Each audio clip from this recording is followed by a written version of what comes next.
করে এক কান তিনটা করাইন মাস থেকে শুরু হয়েছিল এই আমার অবস্থাটা এখন পর্যন্ত এটাই চলতেছে। গত 2 সপ্তাহ থেকে আমি এখন পর্যন্ত আমাকে কমেন্ট করে বলেন বা অনেকে এসএমএস করে বলেন যে না হলে পেবো কিভাবে। মেইন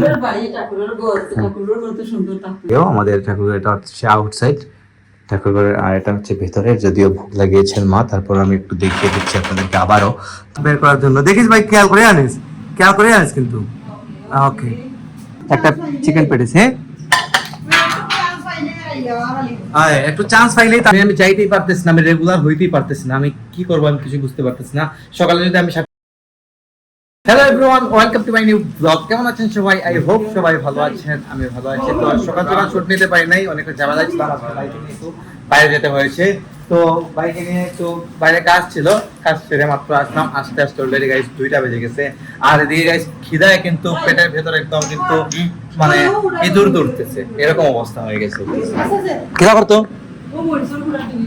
গাইস, মা ভাইকে বলতেছেন এই উপরে যে মরিচের গুঁড়োর ডিবি, এটা বের করার জন্য। দেখিস ভাই, খেয়াল করে আনিস কিন্তু। Okay okay okay okay, thanks of what of you guys. ভাইকে নিয়ে কাজ ছেড়ে আসলাম, আজকে 2টা বেজে গেছে, অনেক খিদা লাগছে, সকালে নাস্তা করা হয় নাই। আসবার সময় ভাই বলতেছে কি নিয়ে আসবে। গাইস দেখুন, ও শুধু গাইস এগুলাই খেতে চায়। এই দেখুন নিয়ে আসছে। আমি বলছি গাইস শুধু আমার খিদা লাগছে, আরো বলছে না চল কিছু নিয়ে যাই, বার্গার টাকা কিছু একটা নিয়ে যাই। নিয়ে আসছে কি 2টা বার্গার, 2টা সমোসা, একটা চিকেন পেটিস। হ্যাঁ, একটু চান্স পাইলেই তার খালি মনে হইল ফাস্ট ফুড। চান্স পাইলেই ফাস্ট ফুড। এই দেখুন গাইস, কতগুলো সস নিয়ে আসছে প্যাকেট। এই প্যাকেটগুলো ভালো ইনটেক থাকে সব সময়, যে জন্য এটা নিয়ে আসছে। যখন যতটুকু দরকার আমরা নিতে পারবো, খেতে পারবো, এই জন্য ও একসাথে অনেকগুলো নিয়ে আসছে। আর সাথে গাইস আমি আনছি ব্রাউন ব্রেডটা গাইস আমি খাই, আমার ভালো লাগে এটা।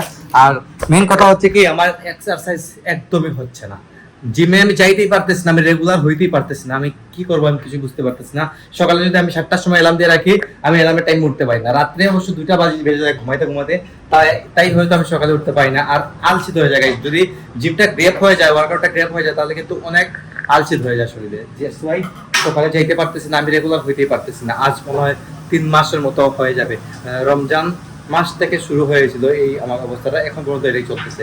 গত 2 সপ্তাহ থেকে আমি চিন্তা করতেছি যাবো করে কিন্তু যাইতে পারতেছি না। অনেক পেইন হয়ে যায় গাইস যদি আমি জিমে যেতে না পারি। আমি আসলে আমার ওয়ার্কআউটটা আমার করতেই হয়, না হলে আমি অসুস্থ হয়ে যাই। ওয়ার্কআউট করতেছি না বিধায় আমি কয়েকদিন পরে কিন্তু অসুস্থ হয়ে যাইতেছি।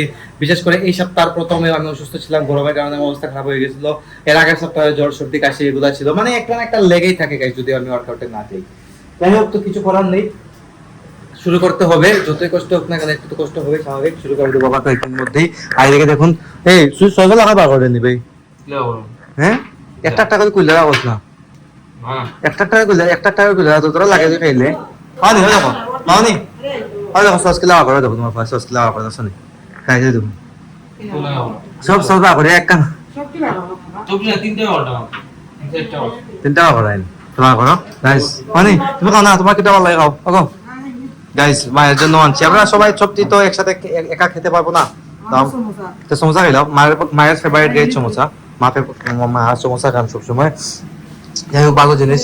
আর এই মানে বার্গার গুলা গাইস আসলে ভালো লাগে, যদিও প্রাইসটা অনেক কম, 15 বার্গার। এটা গাইস খেতে ভালো লাগে। মানে আনহেলদি খাবার ঠিক আছে, তারপরও কিন্তু মোটামুটি খারাপ না। পেটে যায় অ্যাটলিস্ট অ্যাসিডিটির প্রবলেমটা হয় না।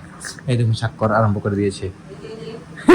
তাই স্বাক্ষরের কাজে গাইস ধুমধাম শুরু হয়ে যাবে। তার আগে আমি কিন্তু প্রসাদ খাবো। এটা হচ্ছে গোপালের ভোগের আম খেয়ে শুরু করি। ভালো লাগে কিন্তু। হ্যাঁ, এদিকে দেখুন মায়ের কাজ চলতেছে, মা রান্না করতেছেন। কি রাখো, রুই মাছ নি গাইস? মায়ের দিকে রুই মাছের কালিয়া নি নাকি তা ফ্রাই? ও গাইস, রুই মাছের ভুনা করবে মা। মায়ের কাজ শুরু হয়ে গেছে, এদিকে রান্না করা চাটনি করতে নাকি ভাই? গাইস দেখুন চাটনির জন্য কি বের করে গেছেন বড়ই। এই হাঁচি চলে আসছে। বড়ি আছে, আম আছে, তারপর এদিকে জলপাই আছে। মানে 3টা আইটেম দিয়ে চাটনি হবে। বুঝে যাইতেছে যে অনেক মজাদার খাবার হবে আজকে। বুঝছি গাইস, আমাদের দিদিমণির বাসায় আমরা খেয়েছিলাম। আমাদের একজন দিদিমণি আছে, দিদিমণি ভাষা খেয়ে এসে মা বলতেছে মজা লাগতেছিল, তাই আমার পাশে আসছে, মা আম দিয়ে চাটনি তৈরি করতেছিলেন, ভালো লাগছে। দিদিমণি ভাষা আসলে খেয়ে মজা লাগছে যেটা। তো এখন আমি ফাস্ট ফুড খাবো, এগুলা খাই, দেখি কেমন লাগে, ভালোই লাগবে আশা করতেছি। তো গাইস আজকে দুপুরে এত হেভি নাস্তা হয়ে গেছিল যে লাঞ্চ করার মতো রুচি নষ্ট হয়ে গেছিল। তো এখন লাঞ্চ করবো, এখন অলরেডি বেজে গেছে কয়টা, 6টা বাজে, তো মানে সন্ধ্যা হতে চলেছে, এখন আমি লাঞ্চ করব। তো আজকে লাঞ্চে রান্না হয়েছে, কি তাই আনছো গো? গাইস দেখে দেখুন মা, হ্যাঁ গাইস রান্না হয় দেখুন, আমার ভাত মা নিয়ে রেখেছেন, ভাত ভাজি, এটা হচ্ছে কারকুল ভাজি, ডাল, তারপরে এটা হচ্ছে চাটনি, হচ্ছে আম দিয়ে আর আমরা, তারপর হচ্ছে এটা বড়ই, মানে এটা জলপাই নাই, আমরা আছি না নি? হ্যাঁ, আমি প্রথম মনে করেছিলাম জলপাই, বড়ই, তারপর হচ্ছে রুই মাছের তরকারি। তো তো এগুলাই হচ্ছে আজকের লাঞ্চের খাবার, সব রেডি, আমি এখন খাওয়া দাওয়া করবো।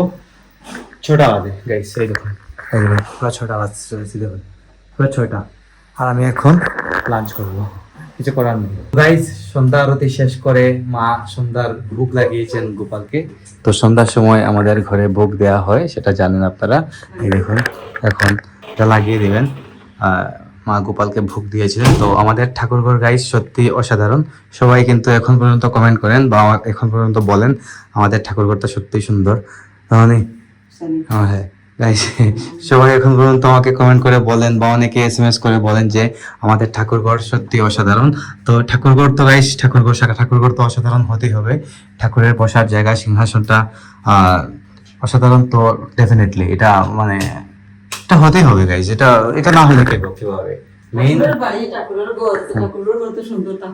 হ্যাঁ এটা তো অবশ্যই গাইস, ঠাকুরের বাড়ি, ঠাকুরের ঘর, ঠাকুরের তো সবকিছু, ভগবানের দেয়া সবকিছু, ভগবানের সবকিছুই, মানে এগুলো তো সুন্দর থাকবেই, ওটা অস্বাভাবিক কিছু না।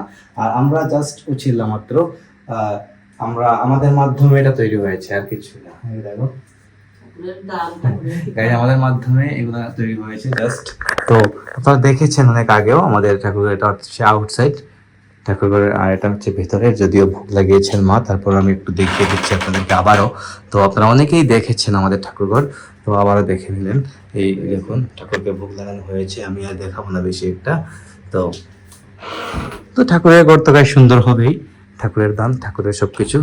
যাই হোক, তো মা এখন ভোগ লাগিয়েছেন, সন্ধ্যা হয়ে গেছে, যাবেন অনেকক্ষণ, কিছুক্ষণ অপেক্ষা করবেন, এদিকে মা শরীরে বসে অপেক্ষা করেন। অনেক সময় আছে জব করেন বা অনেক সময় ফোন টিপেন, এই যেগুলো এখন ফোন টিপতেছেন, জব করা অলরেডি হয়তো শেষ হয়ে গেছে মায়ের, এখন বসে ফোন টিপবেন, মনে করেন 20-25 মিনিট, যতক্ষণ পর্যন্ত ঠাকুরের খাওয়া শেষ না হচ্ছে ততক্ষণ মা এভাবে অপেক্ষা করবেন ঠাকুরের জন্য।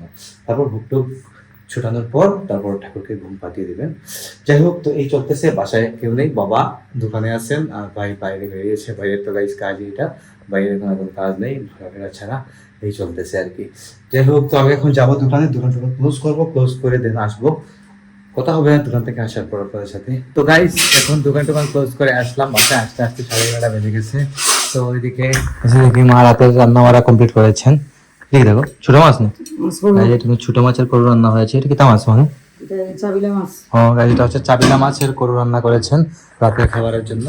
যাই হোক, তো সবকিছু রেডি, আমি এখন ফ্রেশ হয়ে এসে খাওয়া দাওয়া করবো, করে আবার এডিটিং করতে হবে, এডিটিং করে আবার ভিডিও আপলোড দিতে হবে। সকাল 9টায় ইউটিউবে ব্লগ আসছে, আর রাতে তো গাইজ আমি ফেসবুকে আপলোড করেই দিই। আপনারা অবশ্যই আমাকে বেশি করে সাপোর্ট করে সাথে থাকবেন। আজকে ব্লগ বাড়াচ্ছি না, এখানে এন্ড করে দিচ্ছি। আপনারা আমাকে ফলো করতে চাইলে আমার ফেসবুক ইনস্টাগ্রামে ফলো করতে পারেন, আমার ফেসবুক ইনস্টাগ্রাম লিঙ্ক নিচে ডেসক্রিপশনে পেয়ে যাবেন।